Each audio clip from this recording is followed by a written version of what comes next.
Pindot? Okay, go. Saan nakatingin? Hindi, tayo lang.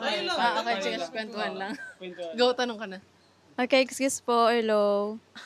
May tanong lang po kami as a photographer and videographers. Ano po yung pinaka-favorite niyong part ng wedding? Meron kasi tayong tatlo. May preparation, ceremony, and reception. Muna ka na.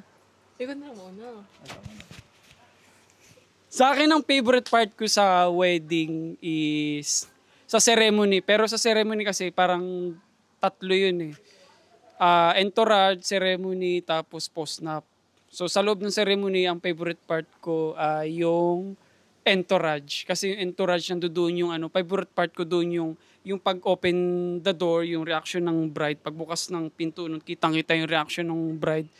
Minsan umiiyak pa nga. Tapos yun, yung pagbukas, yung paglakad niya sa red carpet, walk down the aisle. Tapos, basta gusto ko yung part na yun sa bride. Yung facial expression niya, kuwang-kuwa, yun.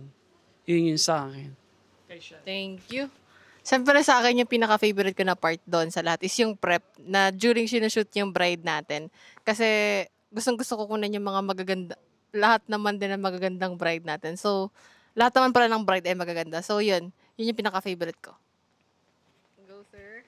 Sa akin naman, ang pinaka-favorite ko is dalawa actually. Preparation tsaka ceremony. Sa preparation, details, especially yung ring shot. Kasi parang para sa akin na specialize yung ring. Especially yung tawag dito, engagement ring. Tsaka syempre, bilang baguhan na rin, para sa akin, mapapalabas yung skill set ng isang videographer.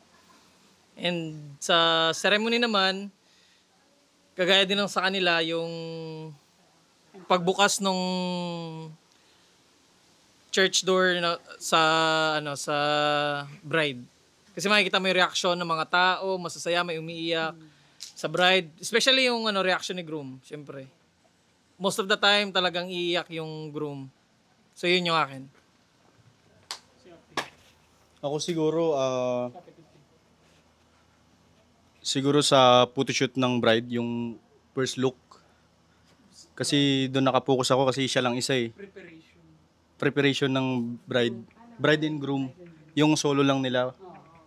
Tapos siguro sa church, reaction ng groom. Parang doon ako laging nakapokus eh. Reaction ng groom, nung family both side.